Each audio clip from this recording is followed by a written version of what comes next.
Millennial Philippines 2019 is brought to you by Potency, Mega Sound Smart Pro Videoke, Philippine Airlines, and Efficacent Oil.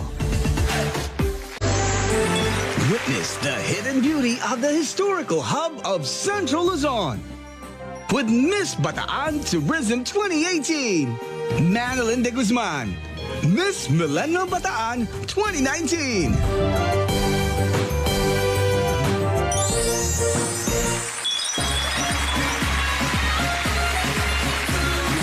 Mayaman sa kultura, turismo at kasaysayan. Diyan kilala ang aking bayang Sinilangan. Magandang tanghali, Dobbercats. Ako po si Manilyn P. de Guzman mula sa Historical Hub of Central Luzon, Bataan! First year BS Tourism Management student.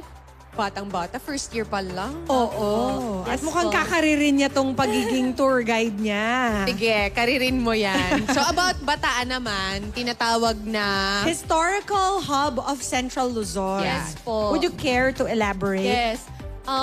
Yung Bataan po kasi is known as Historical Hub of Central Luzon. Kasi po, sa amin po, naganap ang makasaysayang pangyayari na tinatawag na Bataan Death March. Na kung saan ang mga Bataenyos, Filipinos and Americans, doon po nagkaroon ng Bataan Death March namin. Nagsimula sa Mariveles, Bataan, papuntang Tarlac kung saan pinahirapan ng mga kapwa nating Pilipino ng mga Hapon, sa ilalim ng kamay ng mga Hapon. Doon po sila pinapahirapan habang naglalakad. Yun We've yung never Death actually March. seen that, that Opo. route. Pero meron bang mga markers? Opo, yes po. Sa Mariveles po yung 0 kilometer. Doon po nag-start yung marker.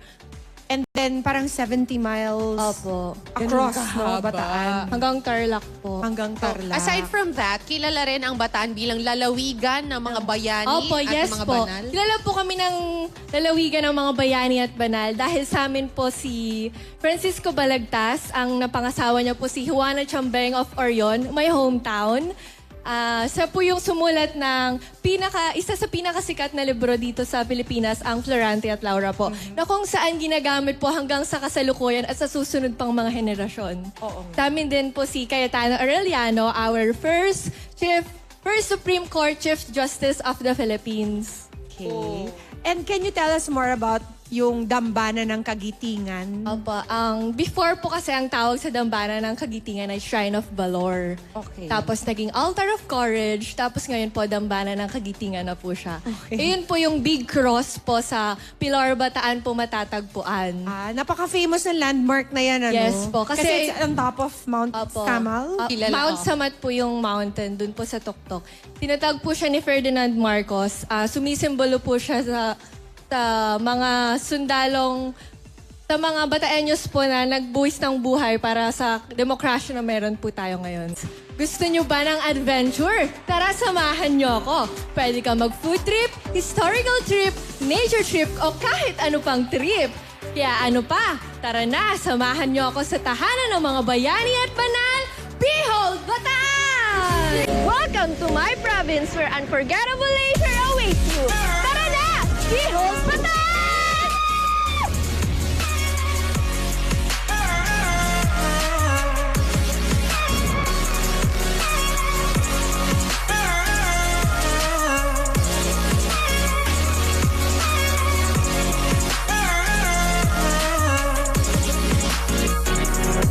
Ang gampanan ng Kagitingan sa Mount Samat.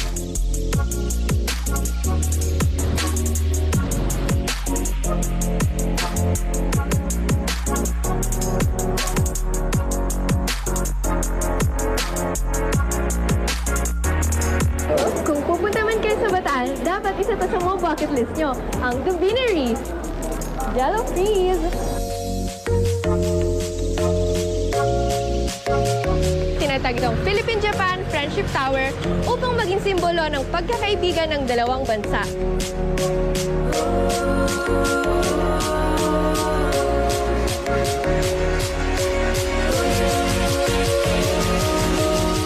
Gusto niyo ba ng getaway experience? Ano pang hinihintay niyo?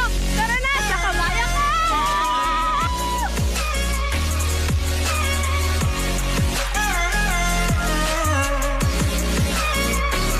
Tara na, sa Filipinas de Acuzar!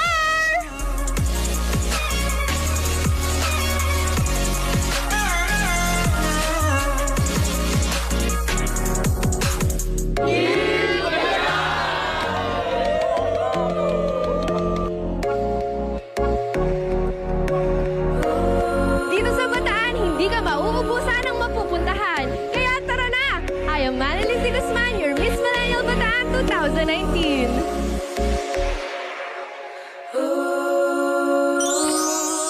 Para po sa akin yung dambana po ng kagitingan. Kasi it symbolizes po talaga yung mga Bataeños po na nag-sacrifice ng lives para po sa atin, sa kalayaan po na meron tayo ngayon. Ako am very interested dun sa Las Casas Filipinas de Acuzar. Oh, alam mo, marami akong nakikita po. sa Ang Instagram gaganda na nagpo-post kasi. ng mga Opo. pictorial nila ng Yes mga po. ganyan. Oo, mga heritage Las homes Casas. to, no, Malen? Opo. Mga gano'ng katanda yung mga bahay dyan? Actually, parang yung iba po, yung mga materials po nila is inilipat lang po sa Las Casas, tapos nire-rebuild po, ganon. Pero yung iba naman po, talagang kinukuha nila from different part of the Philippines, tapos nililipat po sa Las Casas po. And you Na can matatanda na talaga. sleep there, Opo. pwede ka mag-overnight. It's a hotel and heritage po. Aside from that, ano pa yung mga binisita mo na ipinakita mo sa amin? Yung Kamaya Coast po. Napakaganda po sa Kamaya Coast. Kung pupunta po kayo ng Bataan, visit Kamaya Coast po. Parang I saw water park, ano pang Opo. pwedeng gawin? Marami pong pwedeng gawin sa May Kamaya beach? Coast. Opo, may beach po. Tapos may Ooh. resort po siya. Beach resort. Tapos meron din po kaming Aqua Fun Water Park. Yung nakita niyo po kanina sa VTR. Pwedeng pang exciting. family and Opo. dabarkans. Isama nyo na lahat. At yung Philippine-Japan Friendship Tower, parang maganda rin yan. Napaka-Instagrammable. Opo. May historical Kasi nga, significance oo, pa. historical. Okay, at sa mga Dabarkads na gustong mamasyal sa Bataan, you can check Eat Bulaga's Facebook page for the full itinerary.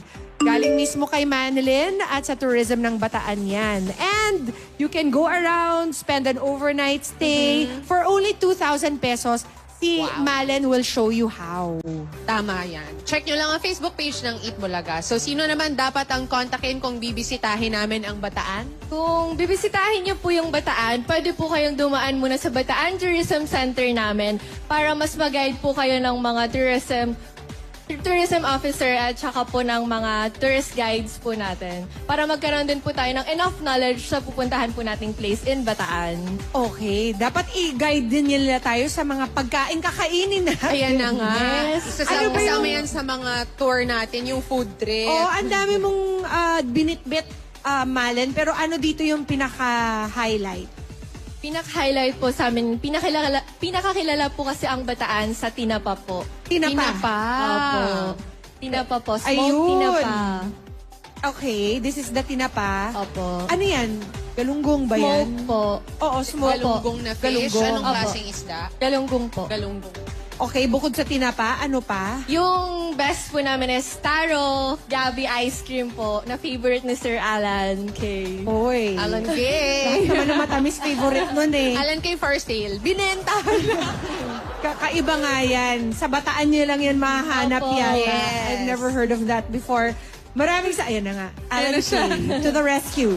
Salamat sa mga kababayan ni Miss Millennial Bataan para sa mga pasalubong, lalo na sa tourism and local government ng Bataan. I-follow lang po ninyo si Miss Millennial Bataan sa kanyang social media accounts to know more about her province. At Mal, may regalo ka mula sa mga kasama naming naghahatid ng Miss Millennial Philippines. Isa na dyan ay ang Potency, the beauty of immunity. Meron ka ring video game machine from Mega Sound Smart Pro Video Game. Songs, free 2-year song update, and with mobile karaoke. Pwede mo yayain Bongga. ang mga friends mo na Opo. mag-videoke pagbalik mo. True. Ang Millennial Philippines ay inihati din ng Efficacent Oil, araw-arawin mo. At ng Philippine Airlines, fly with Philippine Airlines, the heart of the Filipino. Maraming salamat din sa H&M Clothing for Malin. Let's go to my province where unforgettable leisure awaits you. Tara na! Behold, Bataan! Food Basket of the Philippines! Ang Oriental Mindoro. Dito yan sa Miss Millennial Philippines 2019! Sumugod naman tayo sa barangay. Ito na ang One for All. All for One.